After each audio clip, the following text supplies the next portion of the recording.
مساء الخير، يا مساء الهنا والرضا والسعادة على أحلى عيلة وأحلى ناس. مساء الخير يا حبايبي، عاملين ايه؟ يا رب تكونوا بخير. قبل ما نبدأ الفيديو عايزين نصلي على الحبيب المصطفى، اللهم صل وسلم وبارك عليك يا حبيبي يا رسول الله. ما تنسونوش في شير ولايك واشتراك في القناة ودعوة حلوة من قلبكم تسعد قلبي. ربنا يسعد قلبكم يا رب دايما، والضغط على زر الجرس وتفعيل كلمة الكل عشان كل ما انزل فيديو تتفرجوا عليه. مساء الخير يا حبايبي، مساء الرضا، مساء الهنا، مساء السعادة، مساء كل حاجة حلوة على أحلى عيلة وأحلى ناس. هتعملي ايه النهاردة يا بنزي؟ النهاردة بقى يا حبايبي هعمل محشي مشكل، مش مشكل قوي يعني. هو عندي الكرنب ده كان فاضل من المحشي اللي انا عاملاه اول امبارح، وهنعمل الفلفل ده معاه. وطبعا انا عملت الخلطة دي عملتها، اللهم صل وسلم وبارك عليك يا حبيبي يا رسول الله. رز زي ما كنت عامله الخلطة التانية، رز، لحمة، صلصة، اللهم صل على النبي، طماطم يعني الصلصة والتوابل بقى والكزبرة. بس يا حبايبي عايزين بقى ايه النهارده؟ هنعمل ايه تاني يا لونزي؟ هنعمل يا حبايبي كفتة بانيه. طبعا انا كان عندي الكفتة دي في الفريزر، طلعتها تفك. نعملها بقى جنب المحشي يا حبايبي.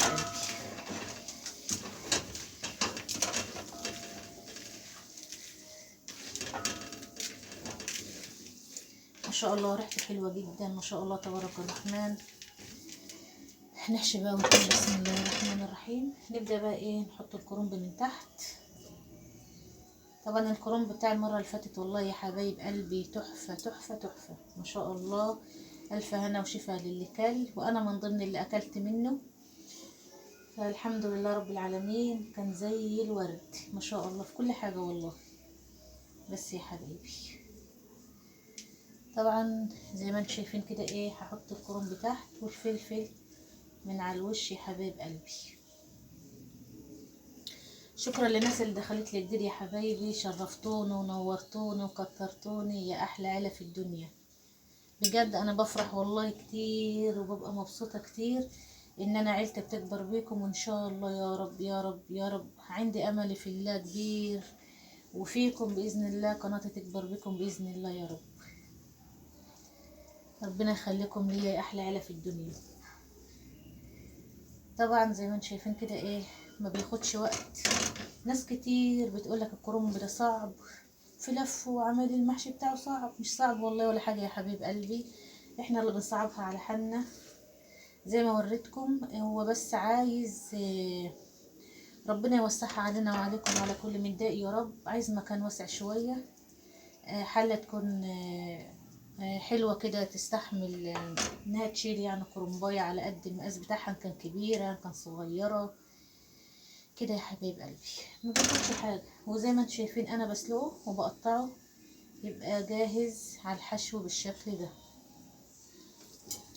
طبعا كان عندي ست الله يرحمها، وعندي حماتي برضه الله يرحمها. كنا عند ستي دايما كنا بنعمله الطريقة دي، وعندي حماتي الله يرحمها كنا بنزرعه في الغيط. وكنا نروح الغيط، هنعمل ايه يما؟ تقولك هنعمله محشي. اروح اجيب الكرنب واجيب الخضرة، وطبعا يبقى عندنا الرز والصلصة في البيت والطماطم. نعمل بقى المحشي، ما بيكلفناش كتير ولا بيكلفنا حاجة زي الأيام دي، إن احنا كل حاجة هنا بنشتريها. فنحمد ربنا على كل حال، الحمد لله رب العالمين على كل حال.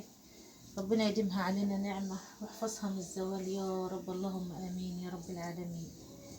ويقوينا ويعنا على حالنا، ويقويكم ويعينكم على حالكم يا رب يا حبيب قلبي. عايزة كومنت حلو، عايزة دعوة حلوة، عايزة الفيديو ده لايكات كتير. اللايكات يعني كتير ناس بتخش تتفرج على الفيديو ما بتحطش لايك، ممكن يكونوا بينسوا او حاجة. بالله عليكم ما تنسونوش في اللايك، لان هو اللايكات دي اللي بترفع الفيديو مش المشاهدات. المشاهدات عادية يا حبايبي، لو جايب مليون مشاهدة من غير لايكات ما بيبالوش اي لازمة. طبعا انا لسه جديدة في المجال فمش خبيرة كتير يعني، هو ده اللي انا بسمعه مش اكتر يعني. وان شاء الله باذن الله تشجعوني كده بلايك حلو، كومنت حلو، يسعد قلبي، ربنا يسعد قلبكم ويفرح قلبكم يا رب دايما. طبعا انا بقى ايه هكملها عشان الوقت،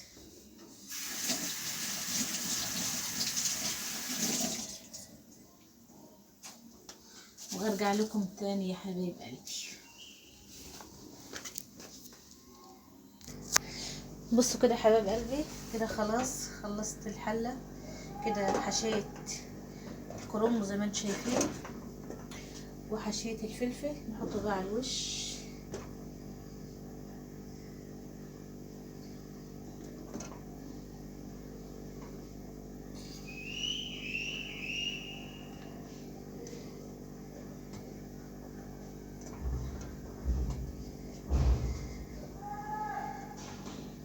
ونرصهم بقى كويس كده عشان ايه كله يستوي مع بعض.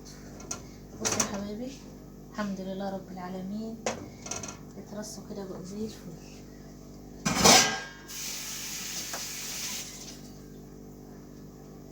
تعملي ايه بقى دلوقتي يا لونزي؟ هنعمل ايه يا حبايب قلبي؟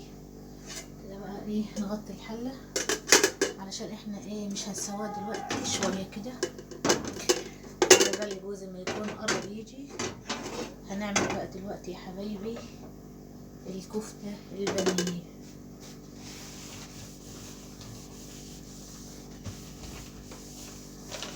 طبعا بنلمع ورانا اول باول يا حبايب قلبي علشان الدنيا تفضل نضيفه معانا.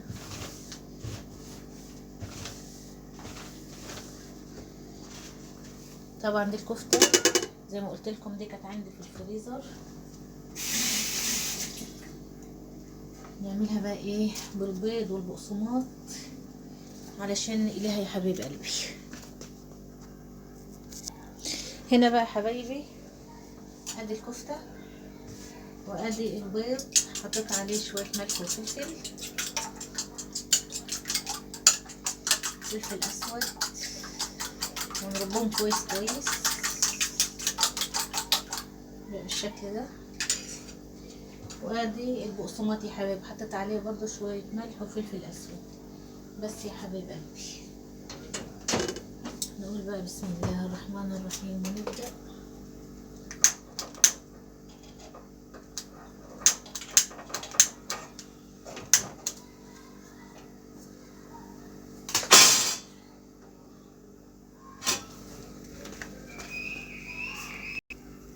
هنا حبايب قلبي كده ولحت على الزيت، وكده خدت كفتة واحدة، عملت واحدة يعني حطيتها في البيض.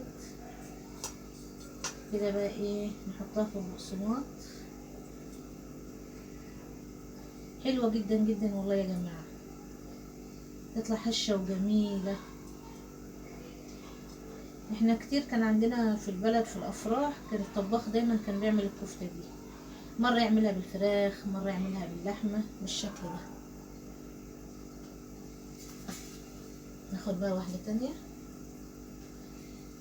براحتك بقى، عايزة تعمليها مدورة عايزة تعمليها طويلة صوابع يعني اللي يريحك، كله بيمشي مفيش حاجة بتقول لا. حطها في البيض كده، طلعها من البيض حطها بقى في البقسماط.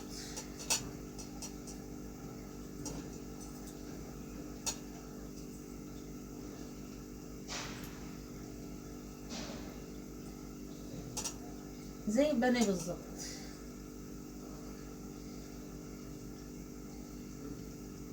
بالشكل ده.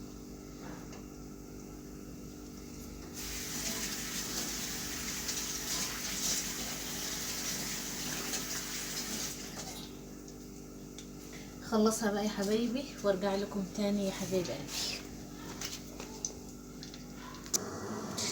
خلاص يا حبايب قلبي خلصت الكفتة ما شاء الله تبارك الرحمن، زي السفنج سفنج والله يا حبايبي. عملت الكمية دي والكمية دي، بصوا يا حبايب قلبي سفنج وريحتها تحفة تحفة تحفة.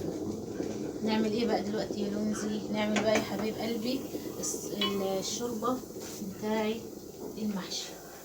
طبعا انا حطيت معلقة صلصة، شوية ملح وشوية فلفل اسود،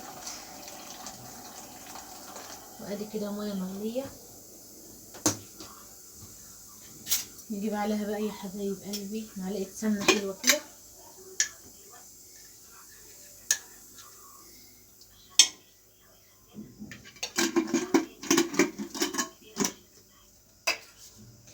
نخليها بقى ايه تغلي، ونحطها بقى نسقي المحشي ونخليه بقى يا حبايبي يستوي.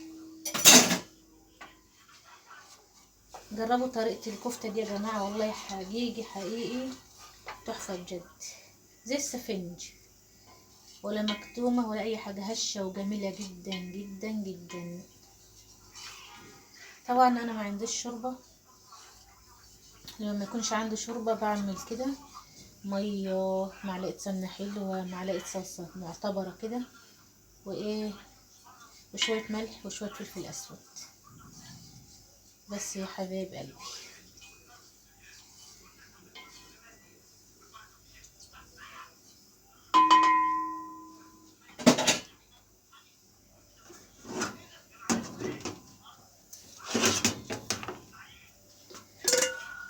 الطريقة دي حلوة جدا جدا جدا يا حبايبي، اللي عندهم كمان ولاد ربنا يخلي يا رب لكل حي ولاده يا رب، ويفرح قلبهم بهم يا رب دايما.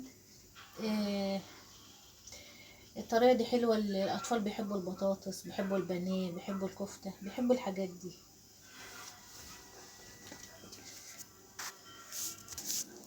بصوا حبايب قلبي كده الشوربة غليت اهي،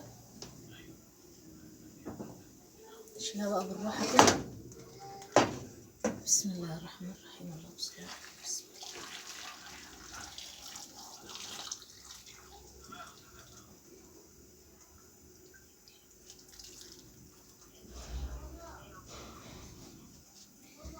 طبعا فضيتها بالراحة زي ما شفتوا، يا دوبك كده بتبقى ايه الشوربة مغطية المحشي. طبعا بقية الفلفل مش متغطي كتير، لان اصلا الفلفل هينزل مية. بس يا حبيب قلبي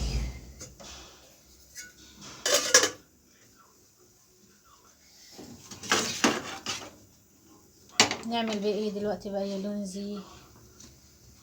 ننضف بقى المواعين يا حبايبي، المطبخ مكركب زي ما انتم شايفين. ننضف بقى المواعين ونغسل المواعين يا حبيب قلبي. كده حبايب قلبي حطيت المحشي يستوي، نغسل بقى المواعين.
الدقيقة وحشة والله يا جماعة، الدقيقة وحشة.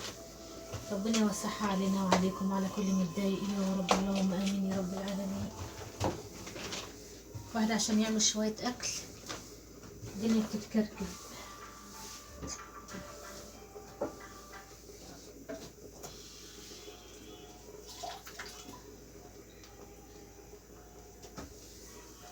يا رب ملناش غيرك، استرها معانا الدنيا والاخرة يا رب.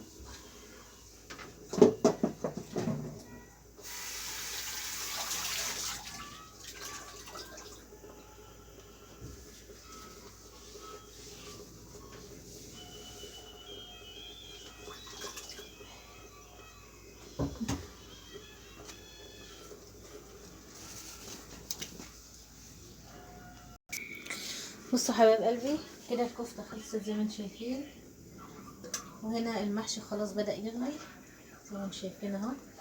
نسيبه بقى ايه يستوي براحته خالص، ونطلع بقى يا حبايبي اطبق شوية الغسيل اللي في الصالة. ورجعت لكم تاني بقى يا حبايب قلبي. نغسل بقى نغسل ايه ركزي يا لوزي. اللهم صل عليك يا حبيبي يا رسول الله. نطبق بقى ايه شوية الغسيل دول مع بعض يا حبايبي. طريقة الكفتة دي يا حبايب قلبي جميلة جدا جدا جدا والله، بجد حاجة حلوة. و يعني انا كنت بعملها كذا مرة الايام اللي فاتت، بس يعني ايه عملتها من فترة، بس يعني مش بعملها كتير على طول، بس النهاردة هفت عليا كده قلت اعملها. انا لان انا جوزي مالوش في الكفتة كتير، فقلت ايه تغيير بقى. كنت بعملها كفتة عادية يعني مشوية، فالنهاردة عملتها بانيه جميلة جدا جدا جدا والله يا حبيب قلبي. جربوها حلوة جدا. وزي ما قلت لكم عندك اللي عندهم اطفال برضو بيحبوا الحاجات دي، واحنا يعني برضو الكبار مش هيقول لا طبعا. انا من ضمن بحب النواشف بزيادة يعني اكتر من الطبيخ والحاجات دي. بس يا حبيب قلبي، مين بقى لسه ما حطليش اللايك يا حلوين؟ استاهل لايك بقى ولا لا؟ عايزه الفيديو ده عايزه عليه لايكات كتير، عشان زي ما قلت لكم هو اللايكات اللي بترفع الفيديو مش المشاهدات. فربنا يجبر بخاطركم يا رب زي ما بتجبروا بخاطري دايما، ويبارك في عمركم يا رب، ويكتر رزقكم ورزقنا يا رب، اللهم امين يا رب العالمين. عايزه اتعلق.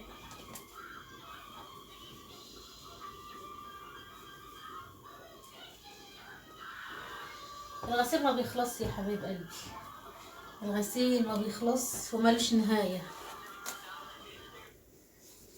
وملوش نهايه.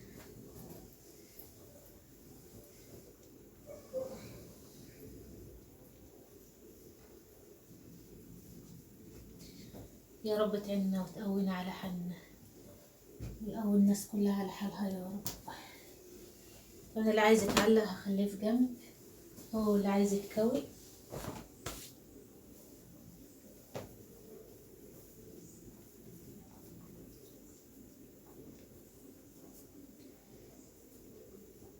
طبعا انا يعني ممكن الناس بتغسل مرة في الاسبوع مرتين، انا تقريبا بغسل يمكن 5 مرات في الاسبوع، علشان انا ما بكومش الغسيل، بغسل اول باول علشان ما يزهقناش في غسيله.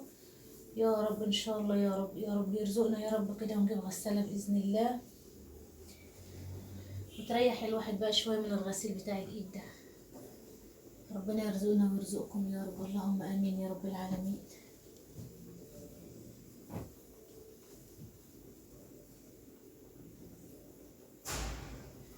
ما بخزنوش بقى علشان ايه، زي ما قلت لكم ما يزهقنيش في غسيله. فايه بغسل وبنشر، ولما الم ده يبقى في غسيل تاني منشور. يعني انا لسه لما ده والله لسه نشر غسيل حالا، يعني لميته وطلعت إيه نشرت غسيل تاني مكانه.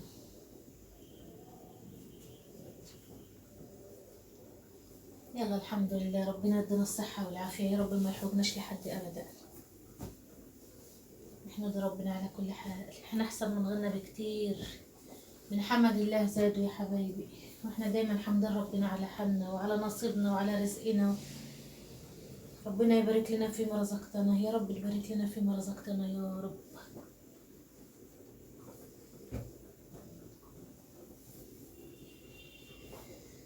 يا رب استرها معانا دنيا واخره.